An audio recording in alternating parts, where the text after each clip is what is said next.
صحابہ کرام رضوان اللہ تعالی علیہم اجمعین عرصہ دراز سے خواہاں تھے کہ مل کر حضور کی معیت میں رب کے گھر کا طواف کیا جائے، عمرہ کی سعادت حاصل کی جائے۔ حضور صلی اللہ علیہ وسلم کی بارگاہ میں عرض کی تو حضور صلی اللہ علیہ وسلم نے یکم ذی-القعدہ کو سن 6 ہجری کے اندر ارشاد فرمایا، صحابہ چلو ہم عمرہ کے لیے چلتے ہیں۔ 1400 صحابہ کرام رضوان اللہ تعالی علیہم اجمعین کا قافلہ لے کے حضور کعبۃ اللہ کی طرف عمرہ کی نیت سے چل پڑے۔ ذوالحلیفہ پہ جا کے احرام باندھے، ضروری سامان تھا اور چند ضروری سامان کے ساتھ ساتھ وہ اشیاء تھی جس سے دشمن سے بچا جا سکتا ہو، گویا اتنے سے آلات حرب بھی موجود تھے۔ ارادہ جنگ کا نہیں، عمرے کا ارادہ لے کے چلے۔ جو ہی مکہ سے 9 میل پیچھے جو مقام ہے حدیبیہ کا، اس مقام پہ پہنچے تو اس جگہ پر سامنے سے آ کر خالد بن ولید جو اس وقت تک مسلمان نہ ہوئے تھے، 200 افراد کا قافلہ لے کے آ کے آپ کا راستہ روک لیا۔ گویا ان کی طرف سے یہ کہا گیا کہ یہ جنگ کے ارادے سے آ رہے ہیں، جبکہ حضور صلی اللہ علیہ وسلم نے فرمایا ہم جنگ کے ارادہ سے نہیں بلکہ ہم تو عمرہ کے ارادہ سے آ رہے ہیں۔ ان لوگوں نے کہا ہم آپ کو آگے نہیں جانے دیں گے۔ حضور صلی اللہ علیہ وسلم نے ایک صحابی کو بھیجا، حضرت خراش، انہیں بھیجا کہ تم جاؤ۔ وہ گئے تو انہوں نے ان کے جانور کی ٹانگیں کاٹ دی، یہاں تک کہ اونٹ کو مار دیا، اور وہ وہاں سے بمشکل بھاگ کے حضور تک پہنچے۔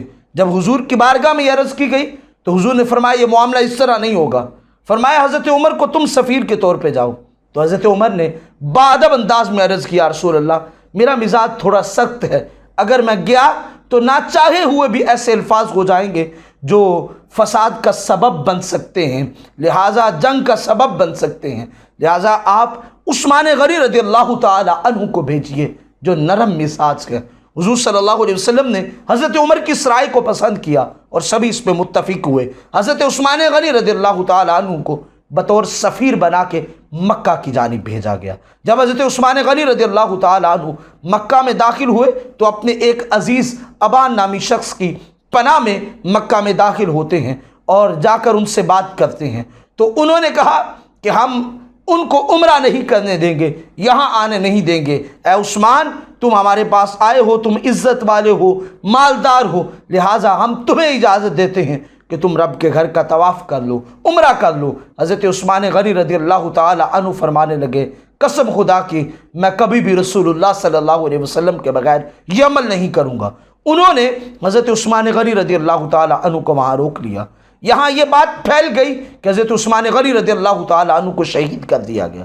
حضرت عثمان غنی رضی اللہ تعالی عنہ کی شہادت کی خبر سنتے ہی صحابہ کے انداز بدل گئے اور بدلے کی فضا قائم ہو گئی، حضور بھی جلال میں آ گئے، یہاں تک کہ حضور نے کیکر کے درخت کے نیچے 1400 صحابہ کرام رضوان اللہ تعالی علیہم اجمعین سے بیعت دی کہ ہم میں سے کوئی شخص بھی اس وقت تک واپس نہیں لوٹے گا جب تک عثمان کا قصاص نہ لے لیا جائے۔ سارے صحابہ نے بڑھ چڑھ کے حضور کے ہاتھ پہ بیعت کی، اور یہاں تک کہ بعض صحابہ نے 3 مرتبہ حضور کے ہاتھ پہ اس چیز کی بیعت کی، مر جائیں گے لیکن واپس اس طرح نہیں لوٹیں گے جب تک عثمان کا قصاص وصول نہ کر لیں۔ تو کچھ ہی دیر کے بعد آپ کو اطلاع ملی کہ حضرت عثمان غنی رضی اللہ تعالی عنہ بخیر و عافیت ہیں۔ اس سے قبل جب حضور نے سب سے بیعت لی تو اپنے ہاتھ پہ اپنا ہاتھ رکھ کے کہا یہ بیعت عثمان کی طرف سے، میں اپنے ہاتھ پہ اپنا ہاتھ رکھ کے کہتا ہوں کہ یہ میری بیعت ہے۔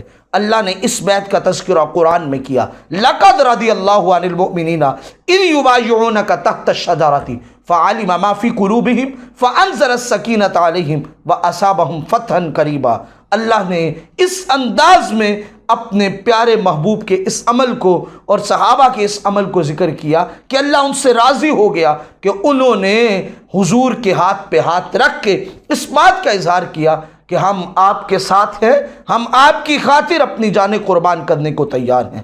بعد میں اس کیفیت کو دیکھ کے جب حضرت عثمان غنی رضی اللہ تعالی عنہ واپس لوٹے تو پھر صلح کی کیفیت ہوئی، جو وہاں پہ صلح ہوئی اس کی چند شرائط تھیں، ان شرائط کی بنیاد پہ اس صلح کا نام صلح حدیبیہ رکھا گیا۔